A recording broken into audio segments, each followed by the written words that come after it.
Maitre, Parfumeur, Gantier's Iris Blue Gris. So something interesting about this fragrance is it's listed on Lucky Scent, I think 120 ml for 185. It's kind of weird because like another fragrance they have, Camellia uh Chinois is listed for 235. And in my opinion, um that one, the 235 one, is just soapy, musky, like musky. This one smells high quality irisy, like a Chanel or something. So it's kind of interesting that this one's cheaper than that one, but I don't know. Maybe the marketing was ones that are more mass appealing. They were charging more instead of ingredients. I'm not sure. Another interesting thing about the brand in general is the perfumer. Supposedly, the perfumer is John Francois Laporte.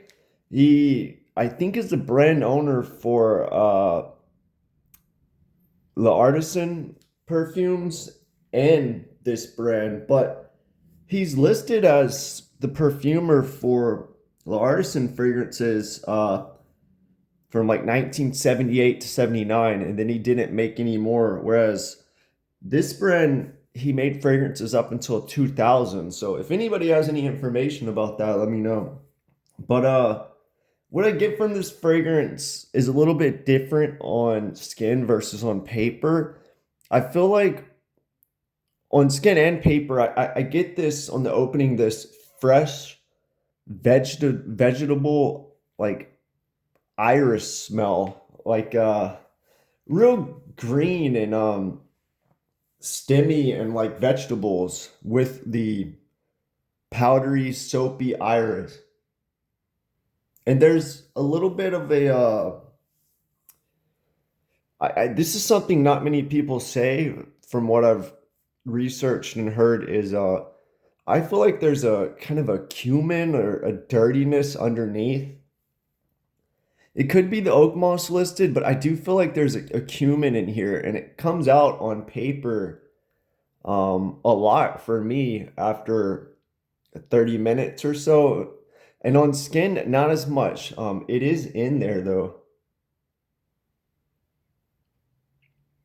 Yeah, it has like the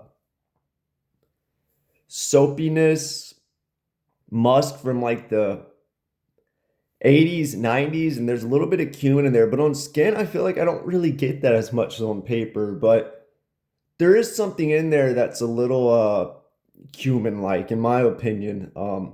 Some vintage spice. I also got during the mid on skin like a little bit of a cinnamon as well. So there's some challenging spice in here that kind of comes out sometimes to where I don't really like the fragrance, and then sometimes it doesn't come out.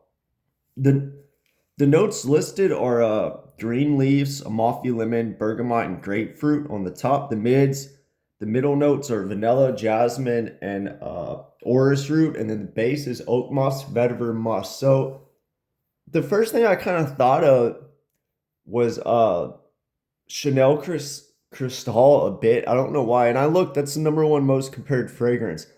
I don't think they're that similar, but I think the iris greenness and then the I mean the base notes I believe are the same. I think Chanel Cristal is jasmine, but Chanel Cristal kind of reminds me of something like Frederick Mall's Eau de Magnolia, kind of like they're a little bit different. This one to me is more iris focused than Chanel's Cristal. Almost feel like you could say this is a blend of Chanel Cristal and Chanel 19 um Poudre, I think, or some, or you could say it's kind of like Chanel's La Pausa, the less exclusive mixed with Chanel Cristal. I think that's a good way of looking at it. But just throw in a little bit more vintage musk and maybe just some hidden underlying spices. But something else people were saying on Fragrantica that I thought, no, there's no way. But then now I kind of agree is it smells like gray flannel. I think someone said if you take away the violets and replace them with like vetiver or something, you get this. And yeah, it has a little bit of a gray flannel, almost like an iris fragrance. Like there's two Chanel's I listed with a little bit of gray flannel, more so the modern gray flannel than the a 19 like a 1980s version. I think it's light and airier. It's not really dense like 1980s gray flannel.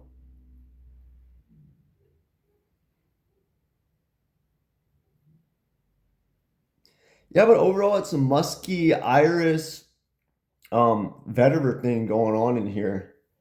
Right now I'm not really getting those spices, that cumin, but they're in there. I've smelled them on paper, I've smelled them on my skin.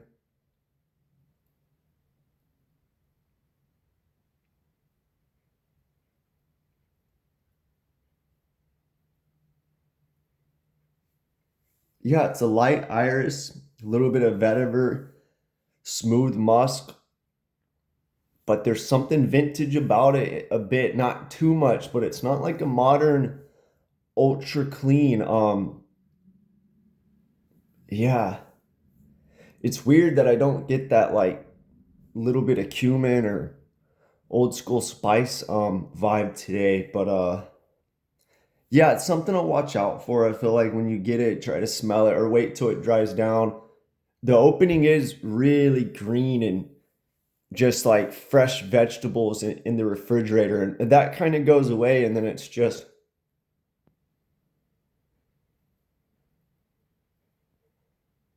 iris, musk, a little bit of vetiver.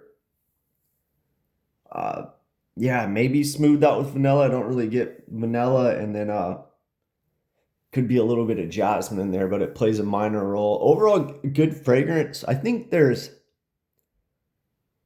I prefer like Chanel's La Pausa, maybe Chanel's Poudre. I mean, that one's a little more clean, soapy. Maybe I prefer those over this. But I like this. I'd put it maybe it's up there with like the Serge Latone's Iris and Chanel's Iris. It's a good one. I just think I would test it out because it could lean a little vintagey. Or the spices that are kind of hidden in there you might not like. But yeah, let me know what you think if you smelled Iris Blue Grease.